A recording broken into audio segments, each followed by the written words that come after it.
जय हिंद। स्वागत है आप सभी का आपके अपने YouTube चैनल अमृत एकेडमी पे। हम लोग अपना बीपीएससी टीआरई 4 के लिए मैथ और साइंस के क्लासेस इस पे कंप्लीट करते हैं। और जो लोग चैनल पे नए हैं उनके लिए मैं बता देना चाहता हूँ, आपके इस चैनल अमृत एकेडमी ऑफिशियल YouTube चैनल पे हम लोग हर तरीके के टीचिंग एग्ज़ाम्स की प्रिपरेशन करते हैं। और अगर अभी तक आप लोगों ने चैनल को सब्सक्राइब नहीं किया है तो प्लीज़ चैनल को सब्सक्राइब ज़रूर कर लें, ठीक है। तो चलिए, आज ये हमारी टीआरई 4 के लिए जो हम लोग मैथ और साइंस का क्लास कर रहे हैं, उसमें मैथ का आज हमारा दूसरा क्लास है। एक क्लास ऑलरेडी हो चुका है जो कि परसेंटेज का। आज हम लोग सेकंड चैप्टर में रेशियो का चैप्टर कंप्लीट करेंगे, ठीक है। आपको 2 मार्क्स तो यहाँ से पक्के फिक्स मिलेंगे, ठीक है। तो चलिए, बिना टाइम वेस्ट किए आज की क्लास को हम लोग शुरू करते हैं। मैं पहले बिल्कुल बेसिक चीज़ें बताऊँगा, उसके बाद कुछ इंपॉर्टेंट क्वेश्चंस डिस्कस करूँगा, ठीक है। चलो देखिए, सबसे पहले हम समझते हैं रेशियो या फिर अनुपात ये होता क्या है। देखिए, अनुपात या फिर रेशियो का सिंपल सा मीनिंग होता है तुलना करना, मतलब कि कंपैरिजन करना, ठीक है ना। किन्हीं दो लोगों की उम्र का तुलना करना, किन्हीं दो लोगों की इनकम का तुलना करना, किन्हीं दो लोगों की वजन का तुलना करना, इस तरीके से सारी चीज़ों का तुलना करना ही क्या कहलाता है, अनुपात कहा जाता है, ठीक है। और दूसरी बात, इसी को बोला जाता है बांटना भी। अनुपात का मतलब होता है बांटना भी, ठीक है ना। जैसे अगर मान लो आपके पास 500 रुपये हैं, आपसे कहा जाए कि आधा हिस्सा एक पर्सन को दे दो, ए को दे दो, आधा हिस्सा बी को दे दो, तो 1:1 में देना है आपको, ठीक है ना। या तो कहा जाए कि 1 इनको दो तो 2 इनको दो, इस तरह से भी कहा जाता है। तो कुल मिलाकर के जो हम लोग अनुपात का इस्तेमाल करते हैं, कहाँ कहाँ करते हैं, एक तो तुलना करने पे, दूसरा करते हैं इसको बांटने में चीज़ों को, ठीक है ना। अब देखते हैं इसकी डेफिनेशन सिंपल सी क्या है, वो मैं बता देता हूँ। अभी क्वेश्चन करने में बहुत मज़ा आएगा आप लोगों को, ठीक है। देखिए, इसमें क्या कहता है, बड़ी चीज़ों को छोटे में बनाकर, ठीक है ना, तुलना करने में और विभाजन करने में आसानी होती है, ठीक है ना। तो इससे रेशियो से हमें क्या पता क्या होता है, बड़ी चीज़ों को छोटे में कन्वर्ट करके तुलना करना या फिर उसको डिवाइड करने में आसानी होती है, ठीक है। जैसे फॉर एग्जांपल मान लो, ये एग्जांपल है। एक चीज़ और ये ध्यान रखो, अगर अनुपात A/B लिखा है तो आप इसको A/B भी लिख सकते हैं, ठीक है ना। तो ये बात आपको पता होनी चाहिए, ठीक है। अच्छा, जैसे अपने पास 1/2 है, 1/2 के और फॉर्म हो सकते हैं। जैसे 1/2 को आप 100:200 भी लिख सकते हो, 1:2 को। क्यों? क्योंकि देखिए, बड़ी चीज़ को ही कन्वर्ट किया गया। मान लो आपके पास 100 रुपये थे, मेरे पास 200 रुपये थे, तो इसका अनुपात निकालना हो तो सबसे स्मॉलेस्ट वैल्यू पे आ जाते हैं। इसको सिंप्लीफाई करोगे तो 1 और 2 का अनुपात आ जाता है, ठीक है। 1 और 2 का मतलब होता है आधा इधर, उसका 2 गुना होना चाहिए दूसरे के पास, ठीक है ना। जैसे मान लो अगर ये A है, ये B है, इनका अनुपात अगर हम 1 और 2 का कर रहे हैं, इसका मतलब A के पास अगर जितनी समान है, जितनी वैल्यू की चीज़ है, उसका डबल B के पास होना चाहिए, ठीक है। अगर इसके पास 125 है तो इसके पास इसका डबल 250 होना चाहिए। सपोज दैट इसके पास 300 है तो इस वाले के पास कितना होना चाहिए, 600 होना चाहिए, ठीक है। तो इस तरह से 17, 34, तो एक तरीके से आप लोगों को बेसिक चीज़ें समझ में आ गई होंगी कि अनुपात होता क्या है, ठीक है। अब हम लोग जान लेते हैं कि इसमें क्वेश्चंस कैसे बनते हैं, फिर क्वेश्चन सीधा दिखाऊंगा आपको, ठीक है। बहुत अच्छे अच्छे क्वेश्चंस ले रखे हैं, प्रीवियस ईयर भी है उसमें। अब देखिए, आपको पहला टाइप का क्वेश्चन जो बनेगा वो टाइप 1 कैसे बनता है, इस तरह से बनेगा। आपको A और B का अनुपात दे देगा, कोई चीज़ दे देगा 2:3 में A और B है, और फिर कह देगा B और C का अनुपात 4:5 है। इस तरह से दे करके इससे रिलेटेड वो 4 प्रकार के प्रश्न बनाते हैं। कैसा? पहला टाइप का आपका बन जाएगा A/B, B/C देने के बाद आपसे पूछेगा कि A, B, C तीनों का अनुपात क्या होगा। पहले टाइप का क्वेश्चन इस तरह से बनता है। दूसरा आपसे क्वेश्चन पूछा जा सकता है कि C और A का अनुपात क्या होगा, बता दीजिए।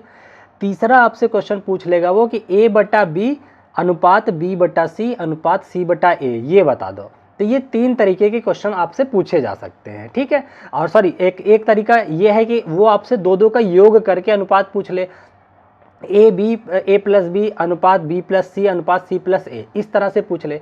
तो ये हमने टाइप देख लिए कि हमें किस तरह से क्वेश्चन पूछ सकता है वो, ठीक है ना। तो समझ गए, एक तो AB दे करके BC दे करके पूछेगा। दूसरा तरीका आपसे कैसे पूछेगा वो मैं बता देता हूँ। जब 3 पेयर दे देता है आपके सामने, वो AB का अनुपात दे देगा, ठीक है, A और B का अनुपात दे देगा क्वेश्चन में, B और C का दे देगा, C और D का दे देगा, और फिर आपसे क्वेश्चन करेगा। पहला क्वेश्चन पूछ लेगा कि A, B, C, D चारों का अनुपात बता दो। दूसरा क्वेश्चन आपके सामने वो रख सकता है A, B, D का अनुपात बता दो। तीसरा क्वेश्चन आपके सामने रख सकता है कि डी का ए के साथ अनुपात बता दो। चौथा आपसे पूछ सकता है ए सी डी का। तो ये आपको पता होने चाहिए कि एग्जामिनर किस तरीके के क्वेश्चन हमसे पूछ सकता है, ठीक है ना। तो ये आ गया, इतने तरीके के 2 टाइप के मेन क्वेश्चन बनते हैं। तीसरा अनुपात से क्वेश्चन बनता है एज वाले, कि फला की एज इतनी है तो इतने दिन बाद इतने की एज कितनी हो जाएगी, इस अनुपात में है। अभी हम उसको भी दिखाते हैं। अब मैं आप लोगों को थोड़ा सा सॉल्यूशन का तरीका सिखाता हूँ। अच्छा, कुछ बेसिक चीज़ें हैं वो भी बता देता हूँ। जैसे फॉर एग्जांपल, अगर आपको कहीं दे रखा है a/b बराबर c/d है, ठीक है ना। अगर देखिए ये तो दे रखा है, इनकी कुछ वैल्यू होगी a b c की जगह, ठीक है। तो आप ये ध्यान रखना, ये वाली चीज़ में इन दोनों के बीच में कुछ कॉमन है तो कट जाएगा, इन दोनों के बीच में कुछ कॉमन है तो भी कट जाएगा, और इन दोनों के बीच में कुछ कॉमन है तब भी कटता है, इन दोनों के बीच में भी कुछ कॉमन है तब भी कटता है। ये बात याद रखना, ठीक है ना। अभी जैसे जैसे क्वेश्चन आएगा वो मैं बताता जाऊँगा, ठीक है। चलो मैं क्वेश्चन से शुरू करता हूँ, तब आप लोगों को ज़्यादा अच्छे से चीज़ें क्लियर हो जाएंगी। जैसे ये आपके सामने एक एग्जाम्पल है। पहला एग्जाम्पल आपको दे रखा है कि ए बी का अनुपात दे रखा है 2:3 है, ठीक है ना। बी सी आपको दे रखा है 5:6। तो आपसे ए बी सी तीनों का अनुपात आपसे पूछ रहा है, ठीक है ना। पहले टाइप पे आ जाते हैं। पहले मैं इसका सॉल्यूशन करके दिखाऊंगा बिल्कुल बेसिक से, फिर इसका शॉर्ट मेथड आप लोगों के साथ शेयर करूंगा, ठीक है ना। तो देखिए बेसिक अगर देखें तो हमसे पूछ रहा है ए अनुपात बी अनुपात सी, ठीक है। ये तीनों का अनुपात पूछ रहा है हमसे।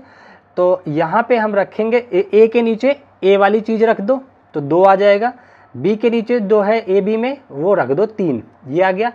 अगले स्टेप में हम क्या करते हैं, यहाँ से बी की वैल्यू उठाओ, यहाँ रख दीजिए बी वाले के नीचे 5, और ये सी की वैल्यू उठाओ यहाँ पे 6 रख दीजिए, ये लिख दीजिए, ठीक है ना। अब अगला स्टेप क्या करते हैं हम लोग, यहाँ पे अनुपात का साइन लगाइए, 3 जहाँ पे जगह खाली है ना उधर शिफ्ट कर दो। यहाँ पे क्या खाली जगह भर दो इसके बाएं वाले से, इस खाली जगह को आप भर दीजिए इस वाले से 5 से, तो यहाँ 5 आ जाएगा, ठीक है ना। यहाँ तक कर लिए होंगे आप लोग। अब क्या करेंगे, ऊपर नीचे सबको मल्टीप्लाई कर दीजिए इस तरह से। तो 5 दूनी जा 10 हो जाता है आपका अनुपात, 5 तियाई 15 हो जाता है अनुपात, 6 तियां 18 हो जाता है। तो ए बी सी का जो फाइनल अनुपात आपके सामने आ जाता है 10, 15 और 18 आ जाएगा, ठीक है ना। तो कौन सा क्वेश्चन आंसर सही हो जाएगा, 10, 15, 18, डी ऑप्शन आपका करेक्ट हो जाएगा, ठीक। अच्छा, अगर मैं इसको शॉर्ट मेथड से कराना चाहूँ तो कैसे कर सकता हूँ। एक चीज़ ध्यान रखना, ये ए बी सी आया है तो ये बात याद रखना कि जो ए बी का अनुपात पहले से है, चाहे तीसरा व्यक्ति सी आ जाएगा तब भी ए और बी का अनुपात कितना होना चाहिए, 2-3 का ही रहेगा। और एक तरीका ये है, ऐसे कर सकते हो कि ए जो होगा आपसे 2 से भाग होने वाला होना चाहिए, बी 3 से भाग होगा, और सी जो है 6 से भाग होगा। इस तरह के ऑप्शंस होंगे, और यहाँ पे बी 5 से भी भाग होगा। तो बी एक ऐसा टर्म आएगा जो 3 से भी भाग होगा और 5 से भी। क्यों? क्योंकि जब यहाँ बी था तो 3 था, और जब यहाँ बी है तो यहाँ 5 है। तो आपका जो ऑप्शन ऐसा होगा जो 3 से भी भाग होगा बी वाले पोजीशन पे, और 5 से भी भाग होगा। तो ज़रा यहाँ पे अगर देखो, जैसे ये ए बी सी, जैसे चारों ऑप्शन ए बी सी के फॉर्म में दिए होंगे, तो पहला देखिए अगर मैं इस्तेमाल करूँ, बी से ही देख लेते। बी यहाँ पे बी की कंडीशन पे 6 है। 6 देखिए क्या 3 से भाग हो रहा है? बिल्कुल हो रहा है। क्या 5 से भी हो रहा है? नहीं हो रहा है। ये ऑप्शन आंसर नहीं हो सकता। इसको जरा चेक करिए, बी पे 3 है, ये 3 से भाग हो रहा है लेकिन 5 से नहीं हो रहा, ऑप्शन नहीं हो सकता आंसर। यहाँ पे जरा चेक करिए, 9 है, 9 ये भी नहीं हो सकता 3 5 से। 15 देखिए 3 से भी कटता है, 15 5 से भी कटता है, तो आपका यही ऑप्शन हो जाएगा। केवल एक ऑप्शन बचा जो कटेगा। अब देखिए सी की पोजीशन पे 18 है, 18 देखिए 6 का डिविजिबल है, हाँ है, ये भी सेटिस्फाई हो रहा है, कोई दिक्कत नहीं है। ए के पोजीशन पे आपका कितना है? 10 है। 10 को जरा चेक करिए, क्या ये 2 से भाग हो रहा है? बिल्कुल हो रहा है, तो यही आपका आंसर हो जाएगा। ये आपका बेसिक हो गया, ठीक है ना, और ये हो गया आपका शॉर्ट मेथड बाई ऑप्शन से, ठीक है। लेकिन एक चीज़ आपके यहाँ और भी होगा कि बीपीएससी में जो पूछा जाता है 5 ऑप्शन से रहता है, तो आप लोग लीनियर मेथड से भी जा सकते हैं ज़्यादातर केस में, ठीक है। एक मैं कुछ क्वेश्चन मैंने ये सिंपल सा क्वेश्चन है, आप लोगों का कॉन्फिडेंस बढ़ाने के लिए ये क्वेश्चन मैंने लिया हुआ है। जैसे ये है आपके सामने, अगर मुझे इस क्वेश्चन का आंसर करना है और बिना सॉल्व किए, तो हम क्या करेंगे। आपके सामने दे रखा है ए अनुपात बी 4:5 दे रखा है, बी सी का अनुपात 6:9 दे रखा है, सी डी का अनुपात 5:19 दे रखा है। तो आपसे ABCD आपसे पूछ रहा है, ठीक है ना। इसका मतलब मैंने क्या बताया, ये चारों ऑप्शन जो दे रखे हैं आपके क्या ABCD के दे रखे हैं। तो पहली पोजीशन मतलब ए पे जो आएगा वो 4 से भाग होना चाहिए, कंपलसरी है, ठीक है ना। जरा यहाँ देखो 4 से भाग हो रहा है, यहाँ पे भी हो रहा है, यहाँ पे भी हो रहा है, यहाँ पे नहीं हो रहा है, तो ये ऑप्शन नहीं हो सकता आंसर। एक ऑप्शन कट गया। दूसरी बात, और बी का 5 होना चाहिए, बी जो है आपका 5 से भाग होने वाला होना चाहिए। जरा देखो यहाँ 5 से हो रहा है, यहाँ बी 5 से नहीं हो रहा है, ये भी ऑप्शन कट गया। यहाँ 5 से नहीं हो रहा है, ये भी आपका ऑप्शन कट गया, केवल एक ऑप्शन बचा, ये आपका आंसर हो जाएगा ए ऑप्शन। आप डायरेक्ट इस तरह से ऑप्शन एलिमिनेट करके भी आंसर निकाल सकते हैं। क्या होता है, मैं एक बार फिर से रिपीट कर देता हूँ, जो ए बी का रेशियो है वो ABCDEFG कितने भी आ जाए फिर भी ए और बी के बीच का रेशियो उतना ही रहेगा। मतलब अगर ये मिनिमम 4 है तो ये ऑप्शन में 4 से कटने वाला ऑप्शन रहेगा, ये 5 है तो 5 से, सी जो है 6 को काटने वाला होना चाहिए। इस तरीके से सारे ऑप्शन आपके रहेंगे पूरी तरीके से, ठीक है। आई होप किसी को कोई दिक्कत नहीं हुई होगी। बाकी अगर किसी को कोई डाउट है तो आपके पास लीनियर मेथड पता है, ए रखिए, बी रखिए, सी रखिए, डी रखिए, ए बी के नीचे ए बी की वैल्यू रख दीजिए कितना 4 5, इसके नीचे फिर रख दीजिए 6 9, फिर रख दीजिए आपका कितना है 15 19, फिर जो खाली जगह है इसको फिल करके अपना ऊपर नीचे मल्टीप्लाई करके, ये बेसिक तरीका है, ठीक है, ऐसे कर सकते हैं। अब हम आ जाते हैं आपके BPSC का एक क्वेश्चन लेते हैं, इसको सॉल्व करते हैं, ठीक है। क्वेश्चन अगर छोटा दिख रहा होगा तो मैं थोड़ा सा बड़ा कर देता हूँ स्क्रीन को, रुक जाइए 1 सेकंड का टाइम दीजिए। वैसे 5 ऑप्शन होता है ना तो थोड़ा सा भर जाता है पेज। हाँ, अब देखते हैं क्वेश्चन थोड़ा बड़ा हो गया होगा, बिल्कुल ये देखिए क्वेश्चन बड़ा हो गया है, अब आपको थोड़ा सा साफ दिखेगा, इंग्लिश वाला भी मैंने बड़ा कर दिया, ठीक है ना। देखिए अब क्या कह रहा है, एक क्वेश्चन है, बहुत ध्यान से पढ़ो, अभी देखो कितने आसान तरीके से इसको मैं सॉल्व करूंगा। कह रहा है कि एक राशि को अंकित, बाबू और क्रिस्टो और डेविड के बीच 5 4 3 2 के अनुपात में विभाजित किया गया। कोई राशि है, ठीक है ना, किसके किसके बीच में, ए फॉर अंकित मान लेते हैं, बी फॉर बाबू मान लेते हैं, और सी फॉर क्रिस्टो हो गया आपका, डी फॉर डेविड हो गया। इन चारों के बीच में आपको बांटना है, कितने अनुपात में बांटा है उसने, 5:4:3:2 में, ठीक है। ये इस तरह से डिवाइड किया हुआ है। अब क्या कह रहा है, अनुपात में विभाजित किया गया था। यदि क्रिस्टो को डेविड से 115 रुपये से अधिक प्राप्त होता है, किसको, क्रिस्टो को, ये रहा क्रिस्टो को डेविड से, मतलब इनके बीच का अंतर जो है कितना है रहा है 115 रुपये, 115 रुपये अधिक प्राप्त हुए, तो बाबू को कितने रुपए प्राप्त हुए होंगे ये आपसे पूछ रहा है। जरा ध्यान से अगर देखा जाए, यहाँ पे कह रहा है कि सी और डी, क्रिस्टो जो है डेविड से 1 रुपया ज़्यादा पाता है। यहाँ पे अगर अनुपात की बात करें, अनुपात जरा देखो, इनके बीच का अनुपात 3 और 2 का है, अनुपातिक अंतर कितने का है, 1 का, और रुपए में अंतर कितना है 115, तो 1 की वैल्यू 115 रुपये है। इसका मतलब सिंपल सी बात है, समझो जो क्रिस्टोफर है इसके पास रुपए हैं 3 के अनुपात में, इसके पास 2 के अनुपात में है, तो इनके अनुपातिक अंतर 1 यूनिट आ गया। और उसने कहा है कि इन दोनों के बीच रुपए का अंतर 115 है, मतलब 1 यूनिट की वैल्यू 115 दे रखा है, सिंपल सी बात। अब आपसे पूछ क्या रहा है वो देख लेते हैं। आपसे कह रहा है तो बाबू की कितने रुपए मिले होंगे बाबू को, तो बाबू को 4 यूनिट मिला है, 1 यूनिट का दाम 115 रुपये है, तो मुझे बताओ 4 यूनिट का कितना हो जाएगा, 1 यूनिट 115 के बराबर है, तो 4 यूनिट कितना हो जाएगा, इसका 4 गुना हो जाएगा, 115 का 4 गुना हो जाएगा ना, तो 4 5 20 के 0, 4 एकम 4, 2 6, 4 एकम 4, तो 460 रुपये आपका आंसर आ जाएगा, ठीक है ना। तो पहले ही ऑप्शन पे दे रखा है, ये करेक्ट ऑप्शन हो जाएगा। समझ गए, कोई भी आप में से ये एक्स वगैरह मान करके डिटेल में सॉल्व नहीं करेगा, जिस तरीके से मैं करवा रहा हूँ ऐसे ही करना आपका। एक सेकंड, बहुत टाइम बचने वाला है, ठीक है। चलो आ जाते हैं, एक सेम टाइप का और क्वेश्चन लेता हूँ, आपका थोड़ा और कॉन्फिडेंस बढ़ाता हूँ मैं। देखिए ये तो और आसानी दे रखा है, यहाँ पे देखिए क्या कह रहा है, कह रहा है एक आयत की लंबाई और चौड़ाई के बीच का अनुपात क्या है यदि लंबाई 15 है और चौड़ाई 5 है। ये तो बहुत ही आसान दे दिया भाई, इसने ऑलरेडी आपको देखिए लंबाई 15 दे रखा है और विड्थ इसकी दे रखी है 5, और इनके बीच का अनुपात पूछा, तो अनुपात क्या होता है, इसको डिवाइड कर दो, 5 एकम 5, 5 3 15, तो 3 और 1 का अनुपात हो जाएगा। बस ये ध्यान देना, जल्दीबाजी में 1 3 मत कर देना। उसने पहले लंबाई लिया है तो पहले 15 वाला लेना है आपको, ठीक है, फिर 1 वाला, तो 3:1 का अनुपात आ जाएगा, ठीक है ना। सिंपल था ये तो। अब आ जाते हैं और आगे एक, हाँ ये देखिए ये भी सिंपल सा क्वेश्चन है, एकदम सेम उसी टारगेट पे चलेंगे। देखिए इसमें क्या कह रहा है, कह रहा है 3 संख्याओं का अनुपात 2, 3, 4 है। 3 संख्याएं मान लो A है, B है, C है। कितना अनुपात दे रखा है, 2:3:4 दे रखा है, ठीक है। इन संख्याओं का योग दे रखा है 108, तो बड़ी संख्या आपसे पूछ रहा है।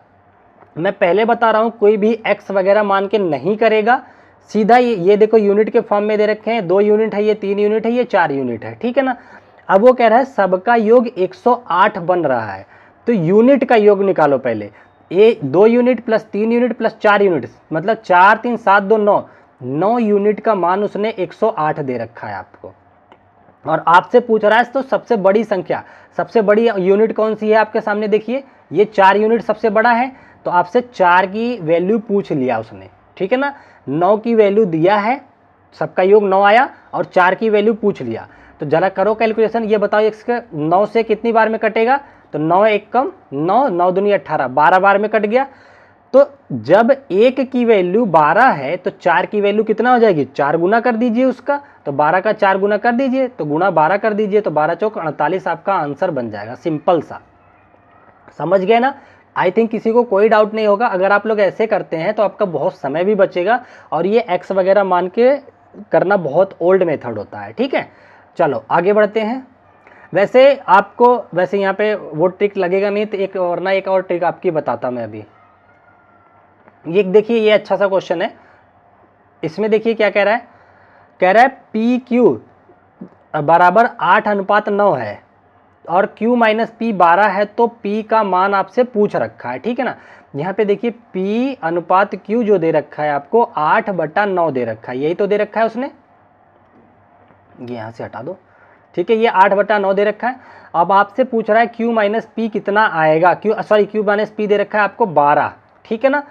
तो P की वैल्यू आपसे पूछा है, जरा दिमाग लगाइए। यहाँ पे देखिए अगर मैं इसको मान लूँ ये 8 है P की वैल्यू, Q की वैल्यू 9 है, तो ये कितना आएगा बताइए, तो 9 माइनस 8 बराबर 12, मतलब ये यूनिट है। ये Q जो अगर मैं 9 यूनिट लेता हूँ, Q को ये 9 यूनिट लेता हूँ अनुपातिक योग के बराबर, तो P को हम 8 यूनिट लेंगे, तो अंतर कितना आ जाएगा, 1 यूनिट का अंतर आ जाएगा। 1 यूनिट की वैल्यू कितनी है, 12 है आपके सामने, ठीक है ना। अब उसने पूछा किसका है, P का मान। P को हमने माना था 8 यूनिट, P देखिए 8 यूनिट है ना, यहाँ देखिए 8 यूनिट है। 1 यूनिट 12 के बराबर है, तो जब 1 यूनिट 12 के बराबर है तो 8 यूनिट कितने के बराबर हो जाएगा, गुणा 12 कर दीजिए, 12 8 96 के बराबर हो जाएगा। तो चौथा ऑप्शन आपको करेक्ट आंसर मिल जाएगा, ठीक है ना। समझ गए, किसी को कोई डाउट नहीं है। चलो आगे बढ़ते हैं। और अभी तक अगर चैनल को सब्सक्राइब नहीं किया है तो प्लीज़ चैनल को ज़रूर सब्सक्राइब कर लीजिएगा, ठीक है ना। और इसके बाद अभी थोड़ा सा क्लास में डिले चल रहा है, 1-2 क्लास के बाद रूटीन में आ जाएगा, फिर हम लोग डेली मैथ की एक चैप्टर को निपटाएंगे, उसके बाद फिर साइंस का एक चैप्टर लेंगे। सितंबर से साइंस भी स्मूथ वे में चलाऊंगा जैसे ही नोटिस आ जाती है, ठीक है ना। अच्छा अब देखिए ये सिंपल सा क्वेश्चन दे रखा है, कह रहा है यदि x/y 3:7 है, मतलब x और y का अनुपात 3:7 दे रखा है, ये दे रखा है आपसे, और आपसे पूछ रहा है 3x + 5y/y माइनस x, इसकी वैल्यू पूछ रहा है। देखिए सिंपल सी अगर मैं यहाँ पे बात करूँ आप लोगों के सामने, जब भी क्वेश्चन आपसे अनुपात के रूप में पूछे, रेशियो के फॉर्म में पूछे, हमें x और y को एग्जैक्ट निकालने की ज़रूरत नहीं होती है, तो इनका अनुपात हम डायरेक्ट यहाँ पे इस्तेमाल कर सकते हैं। कब इस्तेमाल करेंगे, जब क्वेश्चन में भी अनुपात के फॉर्म में आंसर पूछा गया हो। तो देखिए यहाँ पे इतने का अनुपात इतने के साथ पूछा है, तो कुछ मत करो आप, x की जगह सीधा 3 रखो, तो 3 गुणा में 3 प्लस 5 गुणा में y की जगह 7 रख दीजिए, 7 बटे में आपका आ जाएगा 7 माइनस 3। तो ये आप सॉल्व कीजिएगा, कितना आएगा, 3 त्रिक 9 प्लस 5 7 35 डिवाइडेड बाई 7 में से 3 गया 4, कितना आएगा बताइए, 35 और 9 कितना हो गया, 35 5 40 4 44, तो 44/4 काटोगे तो 11 आंसर आ जाएगा, ठीक है ना। इसका भी 4th ऑप्शन करेक्ट ऑप्शन हो जाएगा। समझ गए। तो जब भी कभी अनुपात के फॉर्म में क्वेश्चन पूछा जाए तो हमें x और y को अलग अलग निकालने की ज़रूरत नहीं होती है, अनुपात वाली वैल्यू ही रख करके हम सॉल्व कर सकते हैं। ठीक है, चलो आगे बढ़ते हैं नेक्स्ट क्वेश्चन की तरफ। वीडियो ज़्यादा लंबी करेंगे नहीं, चीज़ों को समराइज करके अच्छे से कॉन्सेप्ट क्लियर कर दूंगा आपका सारा।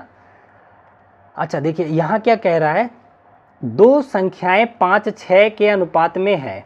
मान लो ये A है, ये B है, एक 5 है तो एक 6 है। कह रहे यदि उनमें 8 को घटाया जाता है तो वो 4 5 के अनुपात में बदल जाती हैं। 5 और 6 के अनुपात में थी, बाद में ये हो गई 4 और 5 के अनुपात में। कब हुई है? जब इनमें से घटाया गया है कितना, 8 को घटाया जाता है। तो संख्याएं ज्ञात कीजिए, ये आपसे पूछ रहा है। ठीक है ना।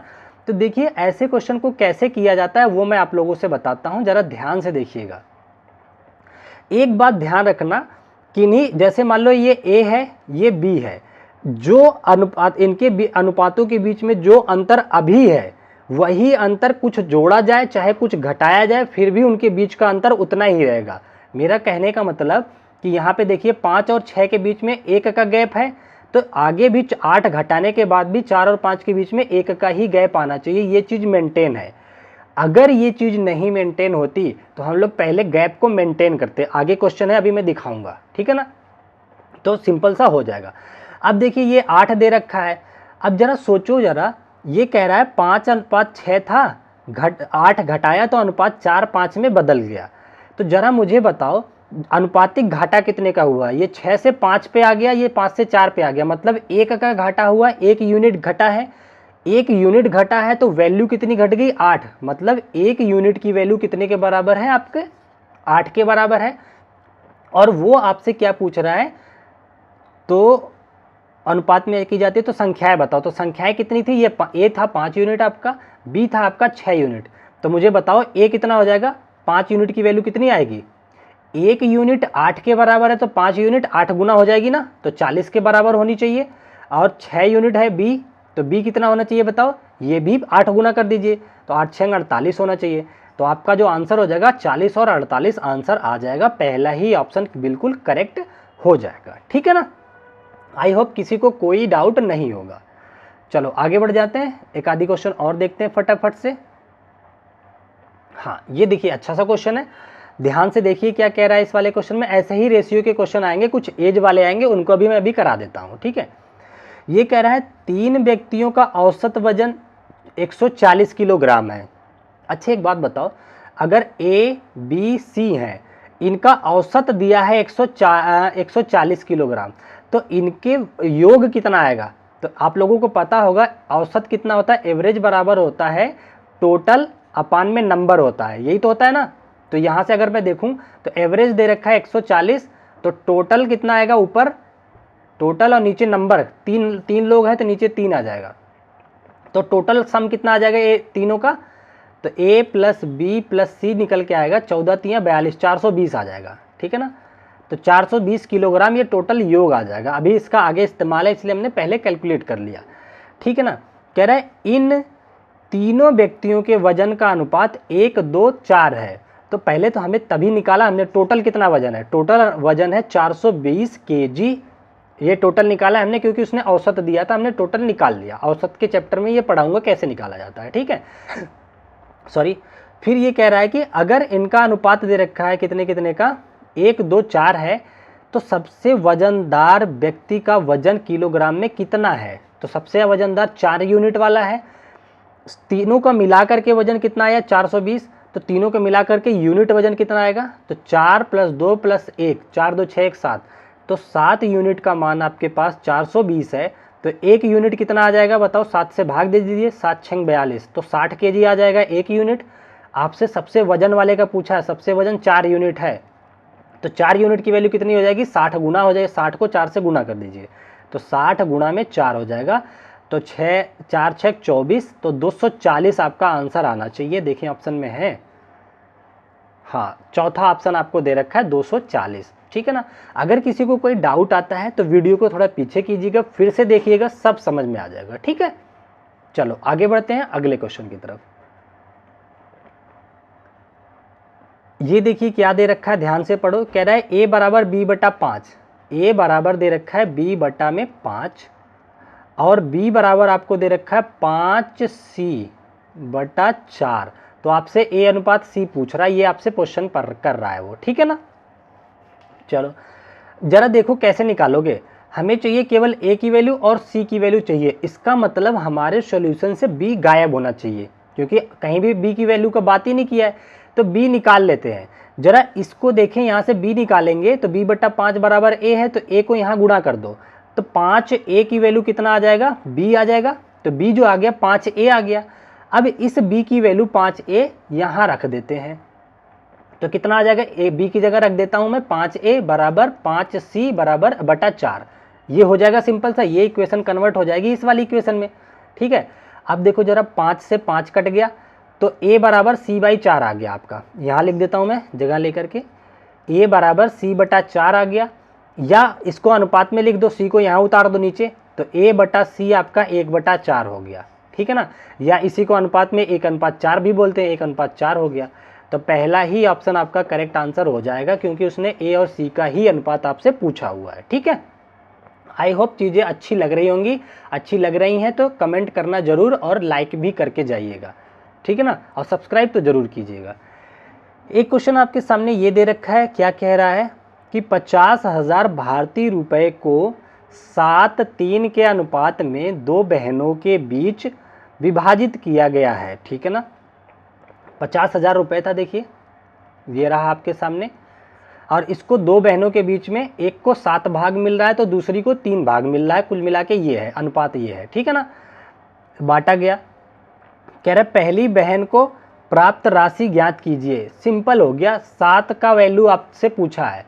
तो जरा देखो मैं बताऊं, बिना अगर सॉल्व करे निकालना चाहो ना, तो चारों ऑप्शन ऐसा देख लो जो 7 से भाग हो रहा हो पूरी तरह से। 7 से पूरी तरह भाग होने वाला केवल 7×5 = 35 है, यही है। बाकी सब में भाग लगा के देखो, ये भी 7 से भाग नहीं होगा, 30 नहीं कटता है, 28 जाता है, 49 जाता है, ये भी नहीं करता है।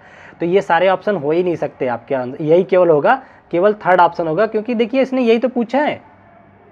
एक सेकंड, इसने आपसे यही पूछा है कि पहली बहन का कितना पैसा मिलेगा, तो पहली बहन का जो भी पैसा मिलेगा वो 7 के डिविजिबल में होना चाहिए, तो 35 आंसर आ जाएगा। अब मैं डिटेल में बताऊं तो कैसे होगा, 7 और 3 दोनों को मिला करके 50,000 मिल रहा है, मतलब 10 यूनिट की वैल्यू कितनी है, 50,000, ठीक है। तो 1 यूनिट की वैल्यू कितनी आ जाएगी आपके सामने, 1 0 कट गया आपका, ठीक है ना, तो 5,000 आ जाएगा। 1 यूनिट 5,000 है, तो आपसे पहली का पूछा है तो 7 यूनिट कर दो, तो 7 गुना हो जाएगा, 5 का 7 गुना कितना हो जाता है, 5,000 × 7 = 35,000 आ जाएगा आपके सामने निकल करके, ठीक है ना। ये आपका करेक्ट आंसर हो जाएगा। अगर वो आपसे पूछता दूसरी बहन को कितना मिलेगा, तो भी आप बता सकते हो, 3 गुना कर देना, 5,000 का 15,000 मिला होगा, ठीक है ना। चलो आगे बढ़ जाते हैं हम लोग नेक्स्ट क्वेश्चन की तरफ।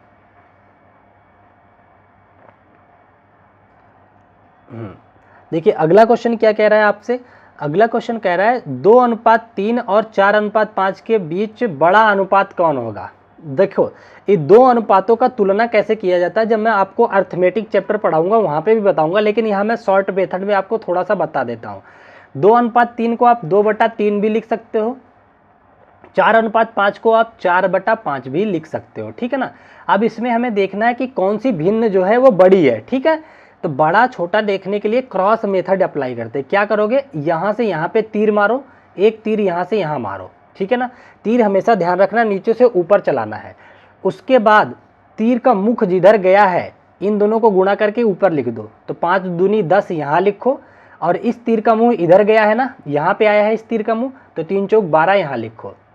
अब मुझे बताओ 10 और 12 में कौन बड़ा है, तो आप बोलोगे सर 12 बड़ा है, तो 12 जिस साइड है उस साइड की भिन्न बड़ी हो जाएगी, मतलब 4/5 आपका जो है बड़ा हो जाएगा 2/3 से, या ऐसे बोल लो कि 4:5 जो है ये बड़ा हो जाएगा 2:3 से, सिंपल सा, ठीक है ना।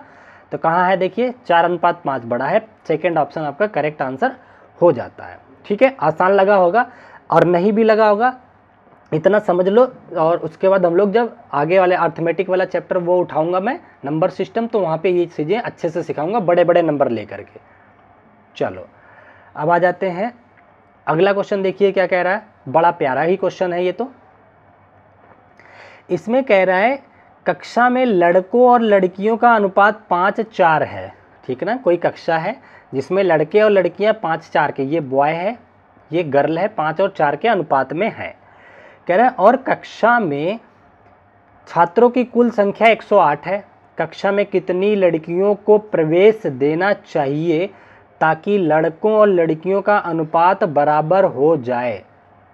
एक बात ध्यान रखना, अगर लड़के और लड़कियों का अनुपात बराबर करना है तो लड़के और लड़कियों की संख्या भी बराबर होनी चाहिए, क्योंकि देखिए अगर ये 20 हैं ये भी 20 हैं तभी ये कट करके 1:1 आएगा, तभी इनका अनुपात बराबर होगा, अदरवाइज नहीं होगा। ठीक है, जरा देखो, कह रहा है कुल 108 बच्चे हैं जिसमें ये बॉय हैं इधर गर्ल है। कह रहा है बॉय 5 भाग तो बॉय हैं और 4 भाग गर्ल है, ठीक है ना। तो जरा मुझे बताओ, अगर मैं बॉय की संख्या कैलकुलेट करना चाहूँ तो कितने बॉय मिलेंगे हमें? 5 और 4 9 यूनिट की वैल्यू तो उसने दे रखा है आपको, कितना 9 यूनिट की वैल्यू 108 दे रखा है, तो इसको काटोगे तो 1 यूनिट की वैल्यू 12 निकल के आ जाएगी। तो बॉय कितने हो जाएंगे? 12 गुणा 5 कर दीजिए, तो 12 25 60 तो लड़के हो जाएंगे। लड़कियां कितनी हो जाएंगी बताओ? लड़कियां हो जाएंगी 12 से गुणा इसको भी कर दीजिए, तो 12 चौक 48, तो 48 लड़कियां आ जाएंगी, ठीक है ना। अब मुझे बताओ, जब 48 लड़कियां आ जाएंगी, एक सेकेंड इसको थोड़ा सा नीचे करता हूं मैं, हाँ अब देखो 48 लड़कियां हो गई, लड़के कितना है? 60 है। कह रहा है कि और कितनी लड़कियों को प्रवेश दिया जाए जिससे लड़के और लड़कियों का अनुपात बराबर हो जाए। अनुपात कब बराबर होता है? अभी मैंने बताया जब इनकी संख्या बराबर हो। तो आप चाहते हैं कि लड़के और लड़कियों का अनुपात बराबर हो जाए, तो लड़कियों की संख्या भी 60 कर दीजिए, क्योंकि लड़के ऑलरेडी 60 हैं तो लड़कियों को भी 60 कर दीजिए। तो 48 लड़कियां पहले से हैं, तो 60 बनाने के लिए क्या करोगे? 12 लड़कियां और ला करके प्रवेश दिला दो, एडमिशन करवा दो, तो ये भी 60 बन जाएगा। तो वही पूछ रहा है कितनी लड़कियों को प्रवेश दिया जाए, तो आप कह दो 12 लेके आ जाओ, फिर हमारे पास 60:60 हो जाएगा, जो कि 1:1 हो जाता है, ठीक है। तो बराबर आ जाएगा। इसका जो करेक्ट आंसर होगा सेकेंड ऑप्शन, बी ऑप्शन आपका करेक्ट आंसर हो जाएगा, ठीक है। चलो आगे बढ़ते हैं अगले क्वेश्चन की तरफ। और भी कोई क्वेश्चन है क्या? ये 5 ऑप्शन वाला, अच्छा ये देखिए बीपीएससी का एक क्वेश्चन है, इसको मैं करवा देता हूँ। ध्यान से जरा देखिए इसमें क्या कह रहा है। ये अपना लास्ट क्वेश्चन होगा, बड़ा प्यारा सा क्वेश्चन है। कह रहा है 4 वर्ष पूर्व ए और बी की आयु का अनुपात 2:3 है। मान लो ये ए है ये बी है, ठीक है ना। बहुत ध्यान से समझना, यहाँ पे कह रहा है 4 वर्ष पूर्व 2 और 3 है, ठीक है ना। ये 2 और 3 का अनुपात है 4 वर्ष पहले, ठीक है, वर्ष पहले इतना हो गया। कह रहा है और 4 वर्ष बाद ये 5 और 7 हो जाते हैं, ठीक है। इसको मैं यहाँ करता हूँ तब अच्छे से होगा। हाँ देखिए, पहले 4 वर्ष यहाँ पे देखिए ये आज है, ये मान लो ये आज की कंडीशन है, आज का हमें नहीं पता है, ये आज की कंडीशन है। आज से 4 वर्ष पहले कह रहा है 2:3 में थे, और कह रहा है आज से 4 वर्ष बाद, 4 वर्ष इधर इधर पीछे गए थे 4 वर्ष, अब 4 वर्ष आगे आ जाओ, प्लस का 4 वर्ष इधर, ठीक है ना। तो ये अनुपात जो है 5 और 7 हो जाता है, तो 5 अनुपात कितना हो जाता है? 7 हो जाता है। तो कह रहा है 2 वर्ष बाद उनकी आयु कितनी होगी, तो आपसे 2 वर्ष बाद पूछा हुआ है, ठीक है ना। तो सबसे पहले हम वर्तमान आयु पता कर लेंगे कि कितनी है, आज कितनी है। ये आज है, ये हमें वर्तमान नहीं पता है, लेकिन हमें पता है 4 साल पहले 2:3 में थे और वर्तमान से 4 साल बाद 5:7 में है, ठीक है ना। बड़ा प्यारा क्वेश्चन है, बहुत इंपॉर्टेंट क्वेश्चन है, ठीक है ना। ध्यान से देखिए, मैंने बोला ए और बी के बीच में जो 4 साल पहले आयु का गैप होगा वही 4 साल बाद भी होगा। जैसे मान लो आज मेरी और आपके आयु का बीच का गैप जो है 5 साल है, मान लो आप 20 साल के हो, मैं 25 साल का हूँ, 5 साल का गैप है, तो 20 साल बाद भी हमारी आयु के बीच का गैप तो 5 साल ही रहेगा, या 20 साल पहले जा कर के देखें तब भी 5 साल ही रहेगा। तो गैप हमेशा सेम रहता है, ये बात ध्यान रखना। तो जरा देखो इनके बीच गैप कितना है? 2 और 3 के बीच में 1 का गैप है, 5 और 7 के बीच का गैप 2 का है। तो हमें सबसे पहले गैप बराबर करना पड़ेगा। मैंने बोला था ना, अगर गैप में अंतर आ रहा है, यहाँ 1 है यहाँ 2, कैसे आ गया अंतर? एज का गैप तो हमेशा फिक्स रहेगा, जो आदमी पैदा हो गया कभी भी उनके बीच उनका एज जो है समान बढ़ता ही रहेगा, कभी भी डिफरेंस चेंज नहीं होगा, ठीक है ना। ज़रा मुझे बताओ, ये गैप 2 है, ये 1 का गैप है, अगर मैं चाहता हूँ कि ये गैप भी 2 हो जाए तो इस पूरी इक्वेशन को 2 से गुणा कर दूँ मैं, ठीक है ना। तो आपके बीच जो अनुपात आ जाएगा, ध्यान से देखना, अब जो नया अनुपात बन करके आ जाएगा, कितना आ जाएगा, 2 तिहाई 6 और 2 दूनी 4, ठीक है ना। तो अब हम मान लेते हैं कि ये उनके बीच का जो अनुपात है 4 साल पहले, वो 4 और 6 का अनुपात है, ठीक है ना। 4 और 6 में अब देखिए इसके बीच भी 2 का गैप है, इसके बीच भी 2 का गैप है, अब हमारा काम हो जाएगा, ठीक है। अच्छा, अब जरा ध्यान से देखिए, बहुत ध्यान से दिमाग लगाइएगा। ये कह रहा है 4 से कोई एज 5 हुई है तो 1 यूनिट बढ़ी है ना, और इधर देखिए 6 से 7 हुई, यहाँ पे भी 1 यूनिट बढ़ी है। 1 यूनिट की वैल्यू कितनी बढ़ी है, कितना, इधर देखिए 4 साल पीछे गया था, इधर 4 साल आगे आया था, तो एज गैप कितना हुआ, 8 साल का। समझ पा रहे हो बात का ना। ये देखिए आज से 4 साल पीछे 4 पे पहुंचा था, 4 साल इधर आया तो 5 का, तो दोनों के बीच का गैप कितना हो गया, 4 इधर मिला करके 8 साल का हो गया। तो इसका मतलब जो 1 यूनिट है ये 8 साल के बराबर है, 8 ईयर के बराबर है, ठीक है ना। और वो आपसे क्या पूछ रहा है, तो 2 वर्ष बाद उनकी आयु बता दो। अच्छा, तो देखिए 4 साल पहले इनकी आयु कितनी आ जाएगी, तो ये देखिए ये हो जाएगा 8 चौक के 32, ये 1 यूनिट की वैल्यू आपके सामने 8 है, 8 साल आ गया।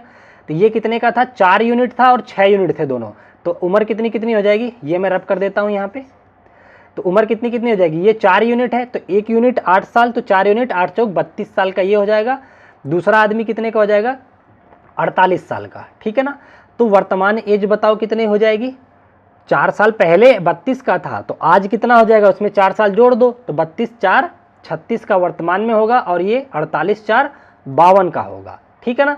लेकिन ये आज वर्तमान का नहीं पूछा है, ये 2 वर्ष बाद का पूछा है, तो वर्तमान में 2 साल और जोड़ दो, तो इसमें +2 और कर दो, तो 36 2 38 साल हो जाएगा 2 साल बाद, और ये हो जाएगा 54 का। तो 38 और 54 आपका आंसर आ जाएगा। देखिए कहीं दिया है, एक सेकेंड, 38 और 54, देखिए चौथा ऑप्शन आपके सामने 38 और 54 दे रखा है, यही आपका करेक्ट आंसर हो जाएगा, ठीक है। बहुत ही इंपॉर्टेंट, बहुत प्यारा क्वेश्चन, और मैंने बिल्कुल शॉर्ट मेथड में आप लोगों को समझाया है। आई होप आप लोगों को बहुत अच्छे से पसंद आया होगा। और जिसको नहीं आया है ना, कुछ भी डाउट है, वीडियो को थोड़ा सा पीछे करना, सब कुछ क्लियर हो जाएगा। और फिर भी नहीं आता है, आप मुझे कमेंट करना, अगला इसका एक और पार्ट में लिया दूंगा रेशियो और प्रपोर्शन का, जिसमें मैं फिर से 8-10 क्वेश्चन सेम टाइप के लेकर के सिखा दूंगा, ठीक है।